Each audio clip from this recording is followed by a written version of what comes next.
It's not very often I get to post videos in a timely fashion in between each other. As you guys know, my upload schedule is about as accurate as a Guilty Gear hitbox. But it seems like the stars have aligned, and it looks like the first time in a long time I'm going to be able to do just that. Especially since within the next 3 or 4 weeks, I'm going to be heading back for America for a short amount of time, which will lead me to not making any videos for myself and doing work for actual work. However, with the subject matter of my last video talking about 3D printing, I got the obvious questions asking me about the what's, highs, or whys what highs or whys or hows of what I'm doing and why I'm doing them. But there is an end goal, and I'm using arcade parts to kind of use it as a jump off point to get to a bigger stage and learn bigger and better things. You see, my end goal is really to kind of learn enough where I can make an entire fight stick that's all of my design, from start to finish, from buttons to the lever to the actual enclosure itself will all be, is that an R33 Skyline? Sorry.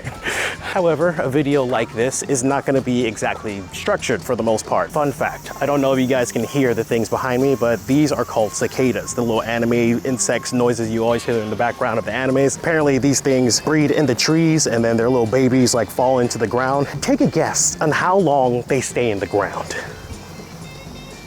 17 fucking years. So with this video, I guess you could look at it as a way as just being a homie, just coming along with me, watch me do my thing, shoot the shit, and just kind of talk about whatever topics come across my mind. I have some stuff being printed at the moment, which I'll attend to once I got home, because I just got the text that it was finished. And I also have a package that just arrived that crossed two worlds that don't ever cross very often. I don't even know if I'm gonna make this whole like me making a fight stick thing a series, but if I do, this will probably be the beginning of it, if not the last one in. I guess it's time to get the video started and see where we end up. Welcome to the revolution. Hey, come on! It's so hot. It's so hot. Longtime viewers of the channel know my hobbies can vary at any given time, like building keyboards, messing around with music, or more recently, 3D printing.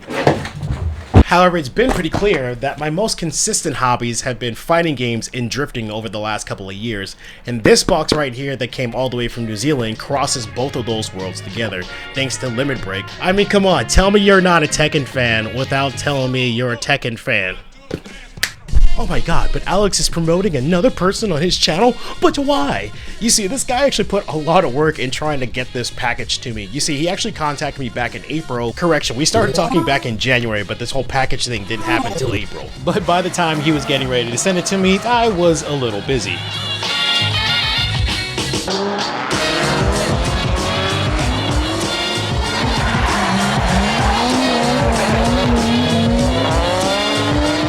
Which I would end up missing the package when it came to the shop. Then when I went to the post office, I got hit with the "your package is in another cabinet," which it got sent back to New Zealand. Then he tried to send it to me, which went back to New Zealand again, and then finally made its way to me in Osaka, Japan. 2 sticker slaps, 2 air fresheners, 2 Nobody flags, to your usual apparel Limit Break attempts to mix the stylistic world of drifting and fighting games all in one place. Like these peeping character portraits of the Tekken cast, No and Lisa, 0 out of 10. However, the Quad Squad of Robo Bozuzokus definitely caught my interest. You got Evil One in the FDRX7, Char Zaku in a Hakosuka Skyline. You had Meta B from Metabots driving a Celica Supra, which eerily is the same color as my friends in real life, and Gurren Lagann driving a 240Z in red, which I also owned in real life. Next again, man, let's see what we get into in this video. Starting with one of the accessories that it seems like everybody else has tried besides myself, is starting with the Octogon gate on a Korean lever. As you can see here, I did it on the top collar and the bottom side of the levers. The reasons why one would do an Octogon or an 8-way gate is simply for the more defined directions, thanks to these divots in each direction. Because, you know, on a square gate, you have 4 corners that you could blame your trash can execution on, but now you have 8. It's kind of cool that I've been able to do it on the collar side and on the bottom side, because I do want to see if there's going to be a difference in the feeling. I already know it's going to be pretty obvious, because when you're doing it with the collar, it's just the shaft that's going to be connecting with the collar, and then when you're doing it with the body, you have the shaft, and I guess the bat top to an extent, and the actuator that makes contact with the switch onto the bottom gate. So like, there's a lot of shit going on that's probably not going to be like a direct feel, but I want to see which option's better for the approach I want to take with my own lever and have, you know, a little bit of flexibility. All right, let me cook. All right, man, damn. Which, speaking of my lever, I was able to take care of some problems from my last video and find some new info below in doing so. 1. Mounting plates are not made equal. The crown mounting plate that I have fits like this, where the one that came with my V7 fits like this. Although I will just probably enlarge the holes just to accommodate for any variances. Next, I tackled what made my inconsistent lever so inconsistent, which was the switch spacing debacle I found myself in. Thankfully, I found out on Fusion I made one switch in the right place, but I did mirror them across the body. This meant some of the switches were closer or further away from the actuator, making it strong in the inconsistent area. But it turns out a friend of mine actually warned me, thanks Deep Throat. He actually told me there's variance between the switch bodies themselves from the casting process. In other words, when they're being made from the plastic, they can vary in size. And it seems like some of those switches I have about at most like 0.2 millimeter difference between some of my switches, which means I have to rely on my jank ass methods of measuring stuff. Man, this shit don't even measure good. Let me use technology. Oh yeah, thanks technology. And this is the switch plate that I ended up settling on thus far. You know, you get your little switch. Ooh, and listen, just listen for this.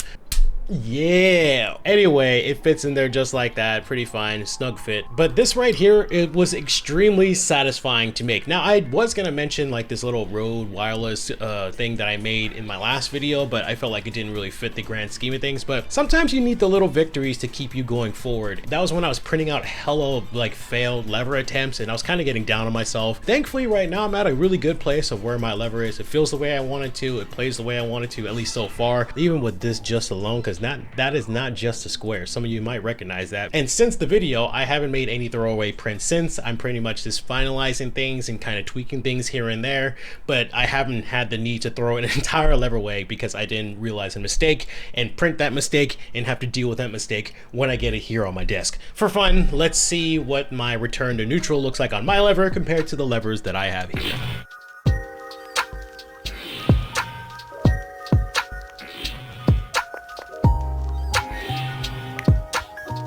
Now, as I said, I wanted to make a fight stick entirely of my own design, from the lever to the buttons to the enclosure, everything. You guys have pretty much seen everything that I've been able to make so far, but the enclosure is probably going to be the part that takes the longest because of print time, and is the easiest because I already have a top panel that I can base my entire fight stick on, and that's the first Mad Catz vs. CrossFit panel I made. Since they print volume area on my P1SS to 56 millimeters, I tried to cut the panel at 256 in Fusion 360, but I didn't like how these two holes were being cut off. More on that in a second. So I decided to cut straight down the middle, affecting only one button, but gave a bit of wiggle room on both sides. They both printed fine for the most part, outside of this weird adhesion area that occurred on both, but overall there was no effect on the print. But why was I concerned about the hole? Circles and stuff, holes or whatever, shrink. I was scared the holes were going to be too small or just get, just get out of spec for the most part. But thankfully I could say it's pretty much 1-to-1 and pretty dead on. The good thing about this is now that I know just to split everything down the middle, I now have a better understanding of how to design my own fight stick. Funny enough, now that I have that top panel, I could just box it off from the sides and from the back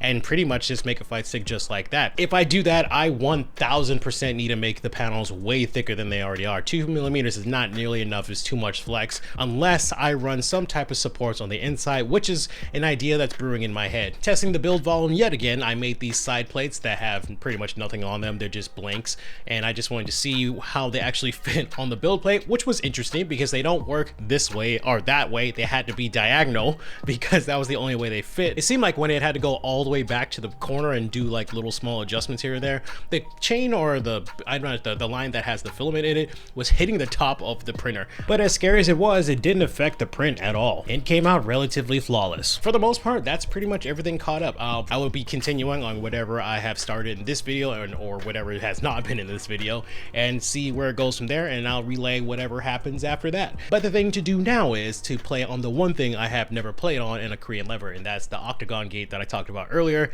Let's go give it a spin, see what it's like, and give you guys my thoughts and share the challenges of doing something like this.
Within a couple of sessions, the tactility was pretty obvious as each direction made a sound every time I rubbed the shaft into a corner.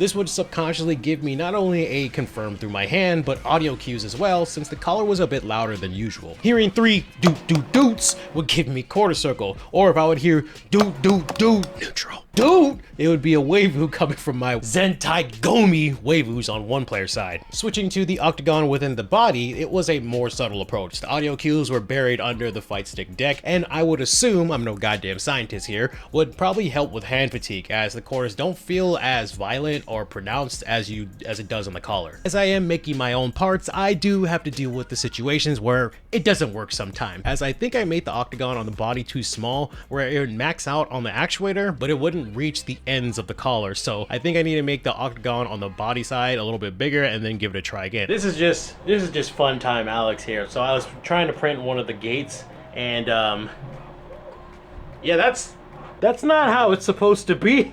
After printing up a new one though, I think I still would go with the collared version because of its tactility of each direction. I guess you can say the only real adjustment is when you are going for like a diagonal or a corner or whatever, because when you go for a diagonal on a square gate or a squircle or some sort, you just go left or right and just pull down. On your typical Korean lever that has a truncated circle, you don't even have that divot. It has that like slant that you kind of like drive the lever onto. When you're going on an octogate, you go left or right, but you pull down and slightly inward to yourself. But the obvious benefit is you have like a little pocket that you can actually just ream that shit into, which isn't just for the corner, but every single direction. This was a nice little revisit to Octogons, as I typically use them only for Japanese levers, as I like to brute force my way thanks to their flaccid nature. It felt great in Tekken 8 doing my usual test, and it felt great in Strive just striving around. But even though this wasn't exactly the main option for my own lever, I'm glad I'm able to have a couple of more options to add to my options of options.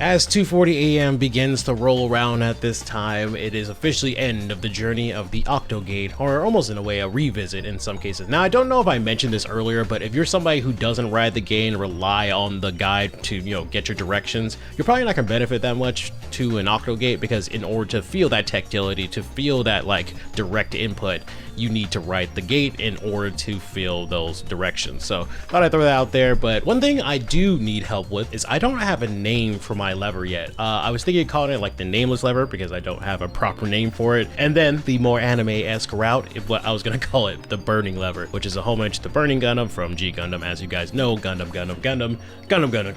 As you could probably guess, I'd like to hear your guys' suggestions down in the comments below. Don't disappoint me. Don't be too degenerate. Actually, you know what? You could probably be a little degenerate. But one thing I did realize as I've been making this thing, I'm an American living in Japan, creating a Korean style lever in Japan. Does that mean I'm making a Japanese lever that I like? And if I couldn't figure that out, maybe you could just be a scrub like me and try something new. Peace out, guys. Until next time. Welcome to the revolution.